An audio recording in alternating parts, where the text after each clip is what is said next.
Hey everybody, welcome into Week 5, The Spread, NESN.com's football picks podcast. I'm NESN.com's Mike Cole, joined, as always, by my partners in crime, Andre Cacciatorian on my left, Ricky Doyle on my right. Here we are, we're back to make all of our, some of our Against the Spread picks for the NFL slate this week. As always, we'll do the 3 best games, we'll do a lock, we'll do an upset, or at least a variation of our upsets. We'll get into that a little bit later. And then we will get out of here, and everybody can be on their merry way. Looking forward to another jam-packed slate of NFL football this week. Guys, how we doing? Hey, great. Happy October. Happy October, yeah. This is the season for pumpkins and jack-o'-lanterns. As we were doing, as ghoulish things. Haystacks. As young business people are wont to do, we were kicking around the weather earlier in the office. Like, nothing Big like weather guy. weather chat. Do you have to go to apple orchards once a year with your wife? No, we don't. So that's the stupidest thing in the world. My You go to a grocery store. My wife's the best because she likes sports too, and she appreciates my need to do things on Saturday. So Saturdays are out, and then Sundays are football. She likes watching football just as much as I do. So you're right. It's not a. No, it's not good. But I don't have a problem with with worse, it though. though. Yeah, I would take apple picking over going to like a pumpkin patch. That's the same. It's the same thing, isn't it? No, because the apples, you can at least use those, and you can make So, yourself some have you ever gone- some sort of apple how pie often and apple juice. Do you go apple picking? No, I've actually never been apple So, like, picking, and I'm here's the thing. defending it. The other thing is- I've never been. The other thing too is you go apple picking and you get a whole crap ton of apples, and you don't use it unless you bake a pie. But it's you also just have disgusting. You walk into the place and all the apples are in the ground. Like, what do you eat? Apple from the? You have to clean them? This is such a tired rant. You throw them in the dishwasher. What do you do? No, you just wash them off. Hose them down. Everybody says it's like the worst thing in the world. It's really not. There are things I'd rather be doing, but it's just, I don't know. You're going to pick things off a tree, big deal.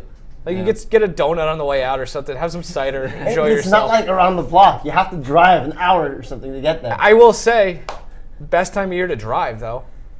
I'd rather see a foliage. Then It's go. a Yeah, double exactly. whammy. Yeah. But that's like something you can do while you're driving. I'm not gonna go drive just to see the foliage. That's a good point. No, I guess. Yeah, so what, yes, is exactly what you're doing. All right, records from last The good news is you're never going to have to worry about it. So, I don't think you have to worry about apple picking anytime soon. Not anytime soon. How did we do last week? Last week was not good. You went 6 and 9. Yeah, it was. And me and Ricky went 7 and 8. Let's do some quick math here. Mike, you're still in first place with 32 wins. And Ricky has 31 wins, and I have 31 wins. So you're only up a game on us. So we are now, I'm 9 and 3 for my big 3 picks every week. Ricky 7 and 5, Andre 6 and 6. My locks fell to 1 and 3. Ricky, who was your lock last week? I think I got Pittsburgh, my lock. So you did get I your got my lock. lock last week. Finally, Ricky's on the board. Hey. 1 and Long 3 with time his coming. locks. Andre 2 and 2 with your locks. Upsets. We've been doing well on the upsets. At least Andre and I have 3 and 1 for the both of us. Ricky's 1 and 3. So that's where we're standing right now. So I think maybe these are with updated. locks, I should just err on the side of like winless teams and garbage teams. And maybe my lock this week should be Bengals and Cardinals are playing each other. So. I should probably pick that game. Yeah. Maybe that's my that's niche. Last week, the bettors, I would imagine, took a bath. It was a good week for the books. Favorites went 7 and 8 straight up, 4 and 11 against the spread. Also a big week last week for the road teams. The road teams won 11 of the 15 games. They went 9 and 6 against the spread. Underdogs this year, 37, 25 and 1. That's pretty impressive. And there was 2 underdogs of a touchdown or more who won outright. Tampa Bay beat the Rams, and Cleveland beat Baltimore. I thought this was interesting to note. For as bad as Miami and Washington are, combined 1 and 7 against the spread this year. This year. So they're very, very bad. Very bad. The Dolphins, I don't know if there's anything else you guys want to kick around before we get into our picks. Dolphins look like they were going to cover that number, and they still found a way to blow it. They're so They're bad. going to win outright. They looked like football games are long, is I guess the takeaway from that And one. that Bucks game, all of us picked them covering 10 points and Yeah. ended up winning. It is getting hotter and hotter just in general to pick games with those types of spreads. Because like the discrepancy between the top teams in the league versus the bottom teams in the league is, I feel like, as wide as it's been in years. Maybe since like near the merger. Yeah, I mean it's so when you get into a game like that, this week's Patriots Redskins game. Yep. I mean that's Well, that's and when then the home team is laying that many points. we'll re-emphasize this later. But for our upsets, we try to usually pick an outright winner. This week we're just going against the spread. The underdog we think will cover because you look across the board. There's huge. You talked about. Yeah, no, you can't. But there's. You spoke to the record of the favorites last week. 7 and 8 straight up. Yeah. I mean. So who knows? Yeah, kind of flies in the face of what we were just saying. But anyway, so let's get into it, shall we? Yeah. Let's do it. Sunday afternoon, a cat fight. Jacksonville Jaguars head to Carolina to take on the Panthers. Nice. You could call it a cat fight. You could call it the Expansion Bowl. You could call it the 1996 Conference Championship Runner-Up Bowl. Interesting 90s color scheme. So that's the thing. They still have 90s color schemes. Yeah, that's what I mean. Like, it's a great 90s matchup. One of the greatest days of my life was when the Packers beat the Patriots in the Super Bowl. 90s, well, it's technically 97. We were so close. The Packers beat the Panthers, and the Patriots beat the Jaguars. Yeah. We almost had a Panthers-Jaguars Super Bowl in 1996. That would have been unreal. Could you imagine the Puppy Bowl at halftime of the Cat Bowl? Whoa. Wrap your brain around that for a second. Okay, yeah, and now we're moving on. So Panthers 3.5-point favorites against the Gardner Minshew-led Jaguars. Carolina opened as 3-point favorites, got bet up slightly to 3.5. 3.5 is actually the spread for all 3 of our games this week. Total sitting at 41. About 3/5 of the bets are on Jacksonville. Weather doesn't seem to be an issue. Both teams coming off road wins. Andre, who do you got here? I'm sick of Gardner Minshew, by the way. I am too, and I actually like Gardner Minshew, but I'm just I don't mind him You either. never liked him. You know what I think is? No, I didn't think he was very good. I'm still not encouraged. Yeah. I hate mustaches. I'll tell you right now. People against everybody. If So- a guy comes on the scene and plays well with a mustache, turns into this phenomenon. Understandable. Mustache. I have no problem with the mustache. I just like when ESPN starts doing Napoleon Dynamite segments. It's like, all right, nah. I like Gardner. I think That's he's why you're not fascinating. supposed to watch those segments. You're The just sto- supposed to watch the I games. know. If you just watch the games, I wasn't going to watch that, and I actually stumbled across it today while doing my research, and I sat there for 5 minutes watching it. I should give money back to the company because I did it at work. It's just a waste of time. I like Joey Sly in the Panthers. Joey Okay. Sly, kicking's a big deal these days. This guy has 4 of 5 and 50-yard attempts and more. That's Good fantasy impressive. pickup for myself here. And on a game like this, Jaguars-Panthers, I think it's not going to be the highest scoring game. Joey Sly might matter a lot. But most of all, I like Kyle Allen. The fact, let's talk about 91 pass attempts and no interceptions yet. That's a cool stat. Very. Panthers He's making up for it with his fumbles, but yeah. Panthers lead the NFL in sacks and quarterback hits. Mario Addison 5.5 sacks. I think Minshew's going to face a lot of pressure in this game. And Carolina's defense just really good this year. Second fewest yards per play allowed. They haven't allowed 200 yards of passing all season long, and they went up against Jared Goff in Week 1. And also, Carolina, most disciplined team in the NFL, only 20 penalties against. Fewest penalties per 100 plays at 2.8. Jacksonville, 6th most penalized team. It was a big issue for them last week. Field position is going to be a big deal in this one. A couple Joey Sly field goals and Christian McCaffrey touchdown. I take the Panthers 20-10. Yeah, I'm with you on that. I like the Panthers as well. I think, in general, I think the Panthers have a borderline top 5 defense. I mean, I think it's, you mentioned the opponent's yards per play, first in the NFL in sack percentage, first in opponent yards per completion. So, Gardner Minshew, as good as he's been, sacked 10 times in the 4 games that he started. I just think that the Panthers' run defense will hold up a lot better than the Broncos did against Leonard Fournette, who we've seen over the course of time has just sort of been pretty erratic with his play. So I think it's going to be difficult for the Jacksonville to move the ball. And you mentioned the discipline thing. I mean, Jaguars, huge issues for them. Most penalized offensive line in football, I believe. So it's just they're constantly putting themselves in a situation where they're sort of their backs are up against the wall offensively, and I just don't think going on the road against this Carolina defense that's gonna bode well for them. So I'll lay the points here, and I like the Panthers as well. Give me the points. I'm gonna take. I'll take Jacksonville here. I just think, Jacksonville's actually been pretty good against pass catching running backs this year. I think they're like 6th or something in receptions against, or in terms of limiting that. So if obviously the game plan starts and ends with Christian McCaffrey. A couple things on McCaffrey. This is insane. He has 111 of Carolina's 194 touches. I don't know if that's high. It seems high. It certainly feels high. More than 50%. He leads the league in carries, and he's number 1 in running back receptions. He's got 11 receptions this year. That's tied with Devontae Adams. It's insane. He's one of those guys that when you're watching the games on Sunday, it's just like it takes 5 minutes to see his name pop up at the bottom of the screen for like something notable. Right. He's 6 catches in the first. I mean, there's a chance he continues to just go off and I look like an idiot here, which is always possible. But Jacksonville. Yeah, I love how there's times you make your pick and you support the other team. No, it's just. I mean, at the end of the day, we're trying to give all the information possible. Right. Yeah. But I will say, Jacksonville. It's up to people to make their decisions. Duke Johnson, great pass catching back, is held catchless in week 2. Deion Lewis and Derrick Henry combined for 2 catches in week 3. And last week, Denver running backs had just 5 receptions for 41 yards. So they've done a pretty good job against running backs out of the backfield. Let's see, what else do I like here? A couple of things. The penalty thing is huge because I went back and looked at it last week. Like, as long as Jacksonville can avoid getting into third down situations, they have the 6th worst third down offense in football. Or actually, no, there's 28th worst, or the number 28. Sorry. It's yeah, no, you had visitors there for a second. Yeah. So we'll have to come on now. They have the 28th worst third down offense. So that, if they can limit the penalties, that kind of got them in some unmanageable situations last week. But Carolina also has the 6th worst run defense on first and second down, according to Sharp Football Stats. So I think Jacksonville does just enough to kind of keep themselves in position where they aren't behind the sticks too much, and that half point kind of lingers there as well. Carolina led at halftime both of its wins. So if you can kind of get out in front of them and make Kyle Allen have to throw and make him throw to somebody other than Christian McCaffrey, I think you have a chance. So I'll take the points there. Okay. Yeah, that's my one concern, I guess, from if I'm taking Carolina here, is just that the pocket awareness, Kyle Allen coughing up the football multiple times. It has the potential to be sort of reminiscent of that Thursday night game where Marcus Mariota was just like running. Yeah. It just no pocket awareness, just running into guys back there. So that's the one thing that scares me a little bit. Should be a sneaky good game, though. Could be. Anyway, Cats versus Cats. So this is like basically a Sunday afternoon primetime game. There's only 2 late games this weekend.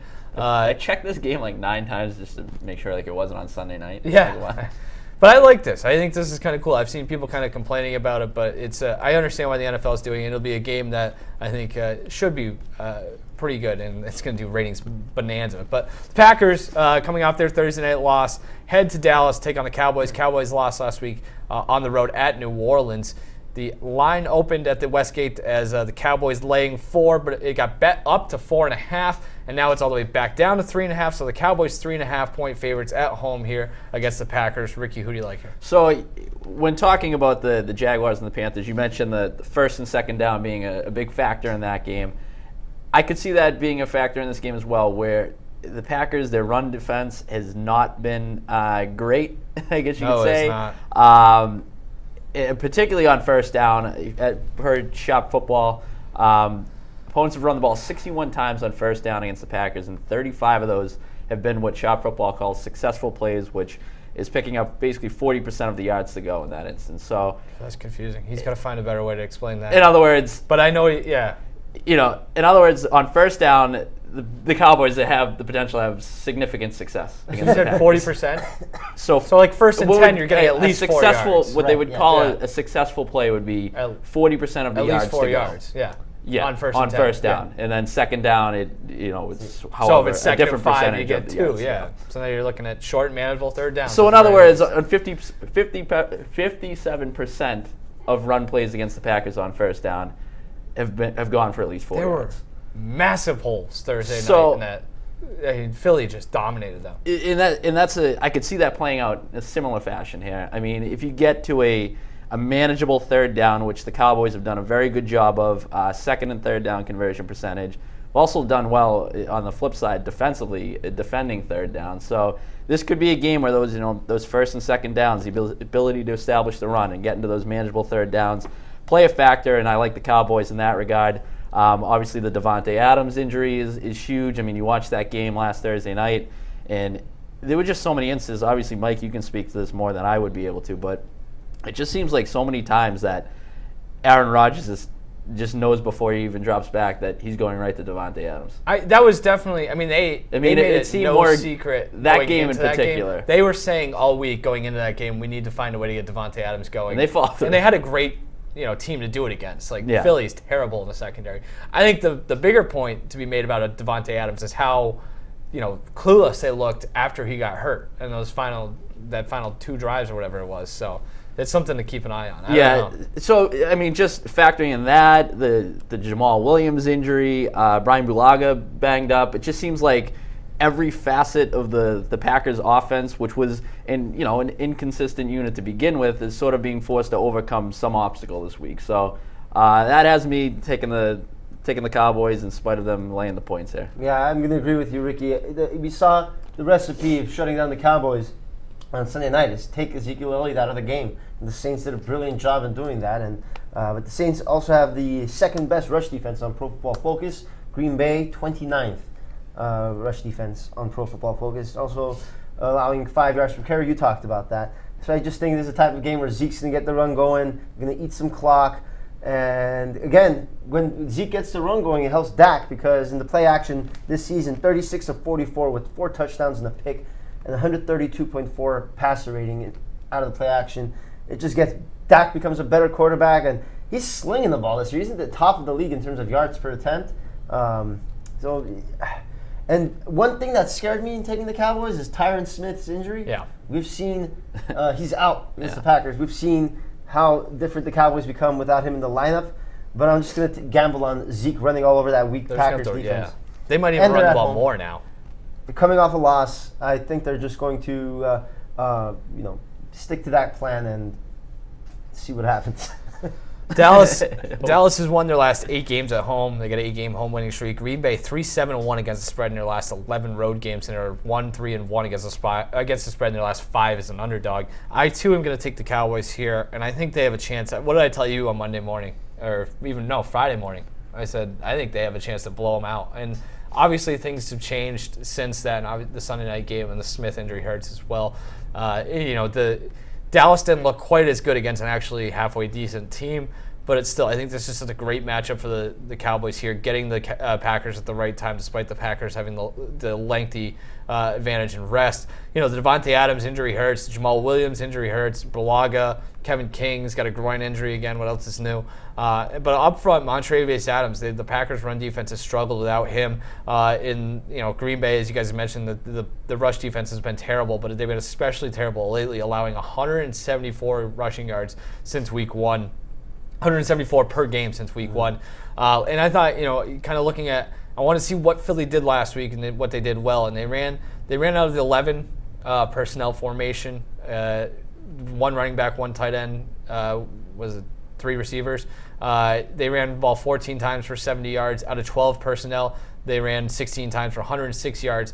102 of 18's Dallas run plays this year have come out of either 11 or 12 formation. They're averaging 5 yards per carry. And I think this is a huge game for Dak Prescott, actually. I think Prescott probably runs for like 85 yards because he's been fantastic, especially running out of, I think it was out of 11. He's rushed for 13 times,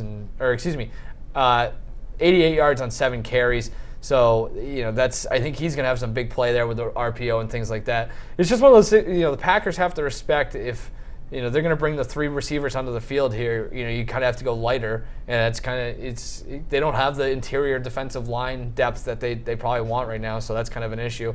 I will say, I was reading on PackersWire.com. They made a good point. It might be a little easier for the Packers this week because you look at what Zach Ertz and Dallas Goedert does in that Philly offense. It you have to respect the tight end as well and the ability to catch the balls. Those guys could have had a much bigger game than they did, but they helped out in the run blocking as well. Jason Witten not as good as either. Blake Jarwin had a big play against the Saints. Sure, but in terms of I think the versatility, Philly clearly has the advantage there. So it'll be a little easier for Mike Pettin, but still, if you don't have the guys, you don't have the guys. I think it's important to notice Dallas's defense against New Orleans. That's even without Breeze. They still got a lot of weapons, and they didn't allow a touchdown in that game. Yep. It was 4 field goals. Robert Quinn was a monster. Yeah, huge. They forget how good he was. Huge pickup. We had that loss. He's offset the DeMarcus Lawrence ineffectiveness, but yeah. Rodgers in Dallas. This is just whatever. 3 games, won all 3. 71 of 111, 888 yards, 8 touchdowns and a pick. But what does that really mean? One of those was the Super Bowl against a different team. So I don't really. Maybe he likes the lighting. I don't know. It does scare me seeing that green jersey roaming around in Dallas. Other people have made this point too, by the way. This has nothing to do with picks or anything. Aesthetically, oh, what a look. Yeah. Packers, Cowboys, love it. Anyway. I like it better at Lambeau, though. You like it's the same thing. No, but it's just... it's the same colored jerseys. It's like cold. And it's when it's actually, You want the Lambeau look as well. Yeah, I was going to say, the jerseys are the same. It is. There's white and green. Yes, okay. I did like the Cowboys bringing out the blue jerseys. I love the blue jerseys. Maybe it's just because they don't wear them enough, but they wear them like twice a year. Anywho. Speaking of aesthetics. Yeah, so you and I were talking about this matchup right here. If the Browns would just go back to their old uniforms, this would have the great look of a potential 80s Super Bowl preview. It's awesome. Love it. The Browns go on the road. Browns' big win on the road last week at Baltimore, get their season back on track. They go to San Francisco or Santa Clara, wherever the hell they play, take on the 49ers. 49ers currently 3.5-point favorites. This is a Monday Night Football game. Cleveland's first Monday night game since, if my math is correct, November 30th, 2015, and they probably still didn't deserve to play Monday night back in 2015. I know. Well, that's what I was like. That was my first thought. I was like, it feels like they haven't played Monday night in a while, but I was like, there's probably somewhere in there that they did. No, they didn't. Was that a Johnny Manziel game, maybe? Probably. I don't know. So as I said, 3.5 points. San Francisco opened up as a 4-point favorite, bet down to 3.5. A little bit more than half the tickets on the Browns here. No weather. Yada, yada, yada. Anything else? No, I think that's it. Andre, what do you got? I'm going to take the 49ers. 49ers might be really good. Has more interceptions than touchdowns still. And the Browns are third in pre-snap penalties. Whose fault is that? Might be the quarterback's fault, right? Pre-snap, getting the team together. Let's get that or the coach not having or the coach. I think it's a pretty decisive Regardless, advantage. They're going to be on the road. And on the road, raucous environment, Monday Night Football. Browns have the third most pre-snap penalties. They're also the most undisciplined team in football. 368 penalty yards is the most in the NFL. And the worst net penalty differential at minus 160. The second most is minus 80 for the Vikings. So, San Francisco strong against the run. They allow just 3.4 yards per carry. But obviously, I think Nick Chubb will be their biggest test yet. But I think if they can contain him, and they've been forcing a lot of turnovers this year. San Francisco's second in interceptions. I already talked about Baker Mayfield throwing plenty of picks these days. Love San Francisco's secondary with Akello Witherspoon and Richard Sherman. Their numbers, they just limit quarterbacks. Yeah, worth noting too, Jarvis Landry questionable with a concussion. He had a huge game. Odell Beckham did nothing. They do get Cleveland does get Antonio Callaway back from the suspension this week. So Ricky, but Cleveland also has some injuries as well. Greedy Williams, Denzel Ward, Morgan Burnett, all these guys in the secondary. Not sure what their status is going into this game. But Andre, you talked about the pre-snap. I'm more concerned about the post-snap than in the fact that Baker Mayfield still looks a little shaky at times in the pocket. Like, I just watching him, I get the sense he's like always doing way too much. Yeah. And when he wasn't was when he was going to, like you mentioned, Mike, Jarvis Landry, basically just getting the ball out into the slot, making him, racking up yards after the catch. I just think that's going to be much more difficult this week. You factor in just the traveling across the country to face a team that's coming off a bye. They're in a tough spot. And this is also just a classic situation for a Cleveland letdown. I mean, this team we've seen so far, the difference between their ceiling and their floor is pretty jarring. Yep.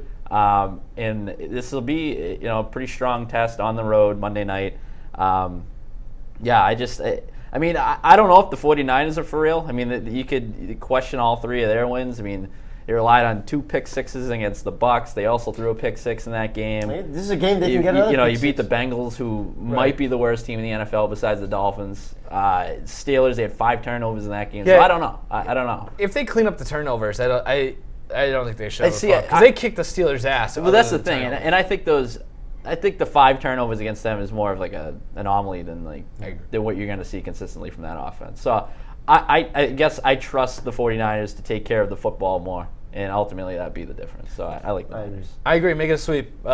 San Francisco, again, it's hard, to Ricky's point, to judge what they are through 3 weeks against 3 objectively bad teams. But they're top 10 in points scored, points allowed, rushing yards per game, rushing yards allowed per game, and passing yards allowed per game. Sherman's been fantastic for them. I think maybe he takes away Odell Beckham, if that's even a big accomplishment at this point, because Beckham doesn't look like they're on the same page yet. That's kind of an issue. The numbers aren't there. Nick Bosa's been fantastic despite not having the sack numbers you maybe expect. He leads the NFL with a pressure rate of 14% among defenders with at least 40 rush attempts per Pro Football Focus. I thought this was interesting. You go back and look at that game last week for Cleveland, and the final score looks great. And a credit to them, a road win against a divisional opponent, especially one that's been playing as well as Baltimore was.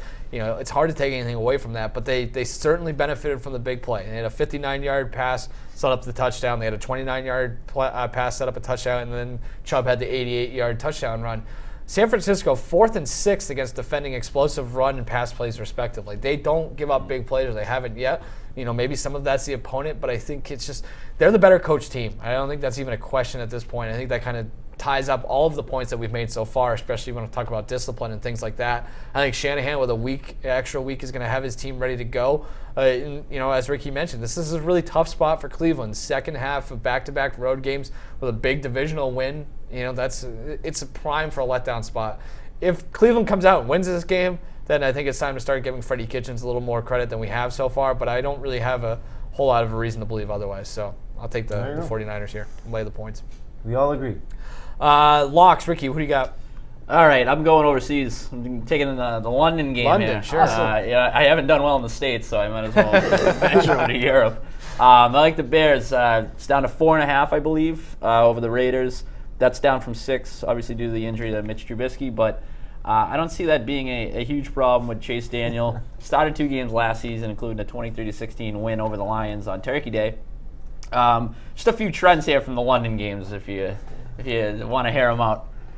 Favorites have gone 18-5-1 straight up, which is a win rate of 78%. They've also gone 15-9 against the spread, so a cover rate of 62.5%. The favorites are also winning by an average of 18.4 points per game since the Jaguars upset of the Ravens in 2017. Raiders have gotten smoked in London on 2 separate occasions. Also pretty bad against NFC opponents. 1-7-1 against the spread since 2017. Bears 6-3 against spread against AFC opponents since 2017. So a lot of trends favoring the Bears in this one. I'd say so. And just in general, look at these 2 teams. The Raiders, some inconsistent offensive line play there. The loss of Vontaze Burfict on defense. Just a lot of things going against the Raiders in this game. So I will lay the points, and I will take the Bears at 4.5. I would like them at 6, and now you're going to drop it down due to the quarterback situation. I'll definitely jump on that. Did you mention Khalil Mack? I did not. I saw the quote. I think it came out today. That he was like, "I can't wait for this game," because he's so. That is not good news. Forgot about the revenge factor. Yeah. Okay. Yeah. So was he lock. get 6 sacks? Yeah, something like that. I'll take the Buffalo Bills over the Tennessee Titans.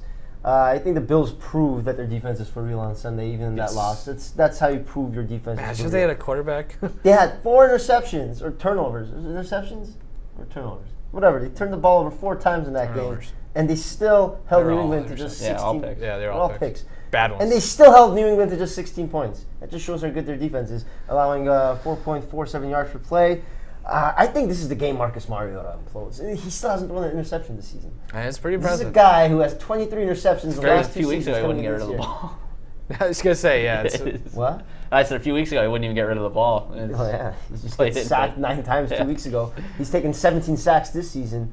That wasn't sacked at all last week, so it's I don't know, something bad's gonna happen this week. Bills allow just 5.1 yards. Yeah, Bills allow just 5.1 yards per pass attempt. That's the lowest mark in the league. They're 4th in yards per play differential. They're one of the best teams in the league. Josh Allen needs to stop making stupid plays, though. He needs to reel it in a little bit. Dial it back. Just when you start to give him some credit too. Those were vintage Josh Allen picks. So NESN.com's Doug Kyde wrote a pretty good story about his film review this week, saying yes, there was a lot that the Patriots did to confuse Josh Allen, as they want to do against first and second year quarterbacks or whatever. But there was a couple of those where, especially I think it was the last one, he's at the 50-yard line, just chucks it off his back foot into traffic. It's what are we doing here? Yeah, that was bad. dumb. It's exactly what you're trying to steer him away from. Yeah, especially with a like defense like total that. regression in his Like, development. let's just, let's let him evolve as a manager before we get to, I don't know. Anyway, don't feel great about this, but I'll take the Vikings as a 5.5-point lock on the road against the Giants. Kirk Cousins, I know Adam Thielen ripped them for not throwing the ball, not being able to throw the ball, but there's good reason they do that. When Kirk Cousins throws at least 30 passes, or excuse me, throws. Passes. This is an Andre stat. Hold on. When he throws 30 or more passes, his teams are 18, 37, and 2. When it goes up to 38 passes, his teams are 6, 21, and 2. So the running game is going to be an area of focus again for them this week, and I think they're going to have success on the ground. Sorry, Adam Thielen, but prior to last week, which I don't know why I'm discounting that, but I'm going to anyway. The Giants allowed 128 rushing yards per game. Oh, the reason I'm discounting it is because they played Washington last week, and Washington stinks. So the Giants also lost Ryan Connolly, the rookie inside linebacker. It actually been a quite pleasant surprise. He's out for the season with a torn ACL, so that's going to affect the defense. And I'm also not buying the Daniel Jones hype just yet. On throws 10 yards and under last week, 19 of 22 for a touchdown. That's great job. Good for you. Throws of 10 yards or more, 4 of 9 with 2 picks. I think Mike Zimmer probably will try to find a way to exploit that. And I also like here via Spread Investor that the Vikings are 23-9 against spread after a loss since 2014. So. They bounce back usually. Wayne Gallman, 2 touchdowns last week. Wayne Gallman looked good. Fumble, but it'll happen. Gets the Redskins. Vikings are pretty frustrating now. They are. How about Dalvin Cook? 35 yards last week. Against Chicago. Yeah. Well, I said he would still have a great game. It's just frustrating because it's like that's a game. They gotta have that. I'm 3 years into the Vikings thing here, where it's like I think they're better than anyone else thinks they are. Yeah, I'm with you, and it's getting frustrating. Andre, who's your upset? I'm gonna take. Oh wait. Wait, the Bills are underdogs, right? Yeah. Bills are my upset. Oh, Jesus. Patriots are my lock. I'm going to give my lock now. Oh, my God. I thought you had mentioned something about the Patriots earlier. Yeah. I zoned out, too. That's all. Oh, Bills are my upset. It shows you how much we pay attention to you, really. No. I'm sorry. Well, Bills are my upset. To him enough, we already talked about Bills being my upset over the Titans. Patriots are my lock, 15.5-point favorites over the Redskins. Redskins have turned the ball over 9 times in the last 2 games. I don't care who the quarterback is there in that game. I think the Patriots, they're great, amazing defense. They've been forcing. You have 10 interceptions. The next team in the rankings is 5. You have twice as many interceptions as any other team. Stupid. And they're going up against a team that's probably going to throw interceptions. Case Keenum, Dwayne Haskins, Colt McCoy. It doesn't matter who's going to be there. There's going to be interceptions in that game. Redskins can't run the ball, just 3 yards per carry. They'll be throwing the ball a ton, which helps the Patriots more. They'll be getting some picks. Pats lead the league in sacks, pressure the quarterback, get turnovers, protect Brady. He's only been sacked 3 times this year. What else was I going to say? I mean, that's about it. I think this is the get right game for Brady as well. He struggled last week. He's going to come out, explode. Last 2 weeks, Patriots haven't covered the spread either. So this is the time to cover a big spread, and they will. All right, so I'll jump back to the upset here as we weave in and out of traffic. I like the Steelers getting 3.5 points against the Ravens at home. The overall idea of getting more than a field goal in a divisional game at home sits well with me, especially when you take into account recent track record. Steelers have been pretty good in divisional games, straight up at least. Ravens, on the other hand, 1-7 against the spread in their past 8 games against divisional opponents. I thought that Steelers defense looked pretty good on Monday night. Significant strides. Devin Bush, I think, ultimately is going to be a game changer for that defense, just from really sideline to sideline. You could place some of that on the incompetence of the Bengals, but in general, just Steelers defense, solid pass rush, solid against the run. We're looking at a Ravens team that just got gashed on the ground. This is Lamar Jackson's first real taste of the Steelers-Ravens rivalry, and I just think it's going to be a tall task going into Pittsburgh. In spite of their record, I think the Steelers are still a team you can't really take them for granted. So give me the points. And I said this actually on the season preview episode. Like I think of the few things I got right, I was kind of right on the Ravens, where this is almost like the inverse Ravens at this point, where the defense isn't great, especially in the secondary. They are struggling. Weird. And I don't know how good Thomas hasn't figured that thing out yet. I mean, I don't know how good Mason Rudolph is to be able to exploit that defense, but they got pretty creative against the Bengals. And I just, if they have enough success on the ground, with James Conner finally looked pretty good. Yeah, he did. Yeah. they did some wildcat with Jalen Samuels in the backfield. Hey, so, you gotta get a little weird. You have to. At home. Speaking of teams that are frustrating, the Ravens. Yeah, I think that's gonna be like that all year. They're allowing 7 yards per play on defense. That's the worst, along with Miami. They're gonna be fun to watch though. Think about that. The Ravens, though. A tire fire. No, but like it's just that you never. The Ravens are known for defense. Is what we just This saying? is literally what I was just What saying. Mike just said. I wasn't listening. And I said before the season. He's returning the favor from us and not listening to his, I know. his lock. But the Ravens, we're 4 weeks into this thing, and I can tell you right now they're going to be one of the biggest pains in the asses to bet on. Yes. Yeah. Just to try to figure out. They're going to be like the Lions.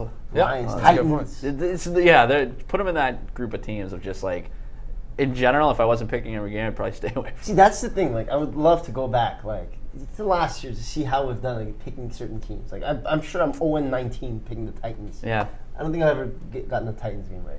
Bucks. Speaking of the Bucks. You go with the Bucks. Nice. I'll take the Bucks to upset New Orleans. I'm not even sure if I'm calling this a straight up upset, but the Bucks I can't figure it out at all. But whatever, let's roll with it. Their run defense has been awesome. They're allowing 59 yards on the ground per game. You can limit Kamara and put the game in Bridgewater's hands. You have a chance. You know, for as good as the Saints have been without Breeze, they've scored just 4 touchdowns with Bridgewater at quarterback. One of those was a punt return for a touchdown, and one of them came on a drive that started at the plus 28. So there hasn't been a whole lot of offensive production there. And one guy you got to keep an eye on in this game, rookie linebacker Shaq Barrett out of Colorado State for Tampa. Let me just read off his stat line real quick for you this season. Rookie, by the way, for the Bucks. 9 sacks, 7 tackles for losses, 10 quarterback hits, an interception, and 3 forced fumbles just for the hell of it through 4 games. Unreal. So I think That's incredible. Game record right like there. your pick. I like Thanks. that pick. All right, so let's get out of here. Let's go apple picking. If Jameis Winston isn't throwing interceptions, that the Bucks can. So like that was the only issue, right? Is that But he hasn't been. You talk about that short field, like the plus 28. Like there's a chance that he gives them one of those, or even throws a pick 6. Yes. Take care of the football, man. You got a good defense, maybe. So I was wrong about them too. What else is new? All right, anything else, guys? I don't think so. All right. Oh, wild card. Oh Baseball. yeah, baseball. Yeah. I'm going with Scherzer and the Nationals, Yep. and I'm going with the A's. Yeah, me too. Yeah, I like those. Yeah. I like those picks. I was saying it to Mike earlier. I'm really pulling for a Nationals-Astros World Series because the pitching matchups would be awesome. unreal. I don't think None of this bullpen game crap. You can get. you can get Dodgers Astros as good pitching matchups. Yeah, but I'm sick of the Dodgers. Yeah, I get it's Dodgers time- yeah. fatigue. You know, get the Nats in there. Baseball Bryce playoffs. Harper. I'm telling you right now, I'm gonna try to watch. I think it's gonna be a tough watch because of the bullpen stuff. That's why it's. I want to get rid of that Games as soon as starting you at possibly 9 can. o'clock, That too. 8:30. Holy moly. Yeah. Oh, it's just that time of year. Once- We're not Yeah, I was done. actually meant to mention that to you yesterday. Get your. October. Hopefully, you got your sleep in. Oh God. We got you're day by day. General fatigue. General fatigue day to day. Oh. Load management for Andre coming up. All right, let's Well, get what out are of your here. snaps. Let's get out Maybe of here. I'm just going to skip the playoffs this year. Good idea. I watched a lot of it last year. I won't watch any this year. Anyway, that's our football show. Enjoy the baseball playoffs. See you next week.